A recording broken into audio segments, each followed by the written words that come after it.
What's up, everybody? Steve Schwartz here from LSAT Unplugged with a breaking news update about how you can get a sneak peek of what LSAC's new logic game section might look like. Before I get into it, please do me a favor, like this video, leave a comment sharing what you think, and subscribe to the channel if you haven't done so already. It really helps with that YouTube algorithm, and I really do appreciate it. So anyway, on to it. How can you get a sneak peek of what the new logic games section might look like? Next month, in mid-December, specifically on December 16th and 17th, LSAC will be conducting a free online field study where they will give you the chance to take the new LSAT logic games style questions in a test day-like setting. They'll be administered via ProctorU. You will get one section of the old regular logic games style questions along with two sections of their experiments for new logic games style questions. This is totally free, no obligation, but if you do it, which I recommend that you do, you will get some LSAC free services. You will be able to choose from things like a free CAS report or a free LSAC score report or some free LSAT books or a couple other things. Details are on the site as their thank you for participating in this free online field study. Now, why are they doing this? Well, let's backtrack to 2017 when a blind test taker, Angelo Bino, sued LSAC saying he was at an unfair disadvantage because he couldn't benefit from using scratch paper on logic games like everyone else can. And if you think about it, kind of makes sense. Why don't you try doing logic games without any scratch paper, no ability to take notes or diagram, and see how it goes for you? Chances are, probably wouldn't go very well. So in fall 2019, Mr. Bino settled with LSAC, which agreed to complete research and development into a new version of the test without the logic games, without the current logic games section within the next 4 years. So in fall 2019, they agreed to complete that research and development into a new version of the test within the next 4 years. That brings us to fall 2023. We're currently in November 2022. So LSAC is really getting into this research that will, as they said, enable all test takers to take a version of the test without the current logic games section.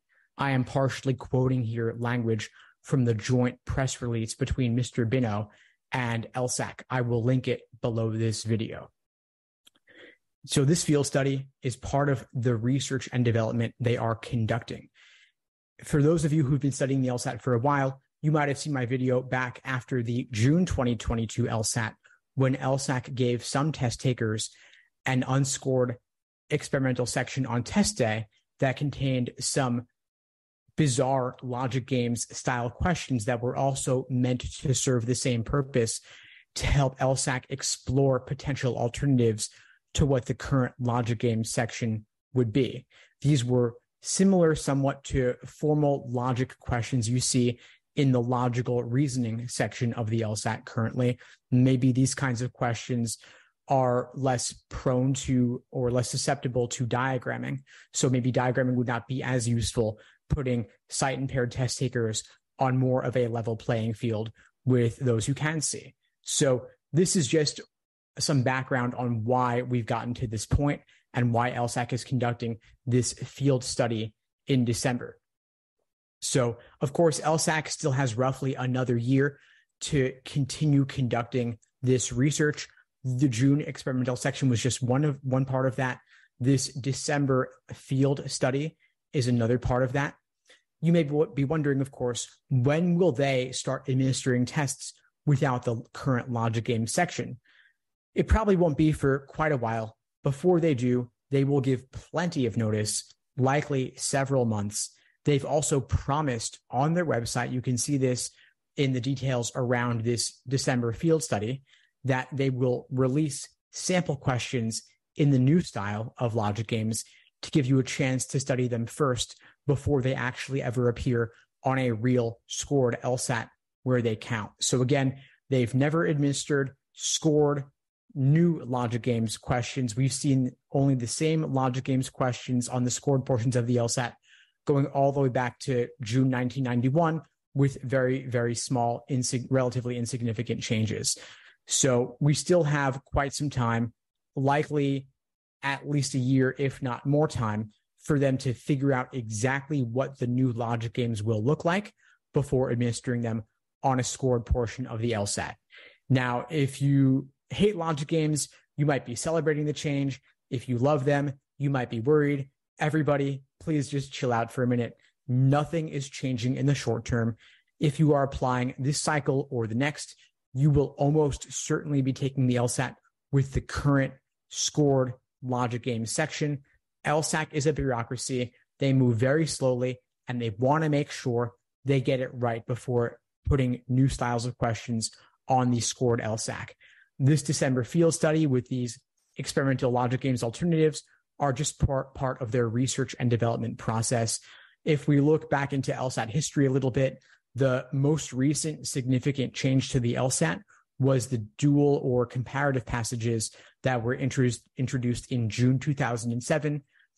Prior to their introduction, LSAC gave plenty of notice and also provided free sample questions prior. This is, of course, an even bigger change, so they will certainly give sample questions, which they have promised to do, and they will also give plenty of notice. If you're worried about this and you want to take it with the current logic games section and you're applying in the next few years, I definitely recommend taking it now before there are any changes made to the LSAT, because whatever sample questions they provide will be a pretty limited set. In contrast, there are already approximately 400 released logic games that were actually administered on test days that you can practice on. So you'll have a lot more practice material available if you take the current LSAT versus whatever the new one might look like. And just for some peace of mind, logic games is the most learnable section of the LSAT in my experience. Even if you're not good at math, I certainly wasn't and struggled a lot with logic games at first, ended up conquering them in the end. And I see it happen all the time for the students in my LSAT courses. So you can learn them. They are conquerable. If you're worried about the changes, take it now. You have plenty of time to take it, whether you take it in November or January or February or April or beyond into 2023. You'll have the current LSAT available to study from. You'll have the current LSAT available to take versus whatever the new one might look like. Anyway, folks, any changes happen, I will, of course, keep you updated. Keep an eye on this channel. Keep an eye on my emails. I will update you with any new information as I learn it. That's all for now, folks. Thanks for watching. Again, please like this video, leave a comment sharing what you think about all of this, and subscribe to the channel if you haven't done so already. It really does help. In the meantime, I wish you all the best and take care. Thanks for tuning into the show. Please subscribe if you haven't done so already to be notified of new episodes as I release them. And feel free to reach out if you need anything at all as you move forward with your prep. I'm happy to help however I can. In the meantime, I wish you all the best and take care.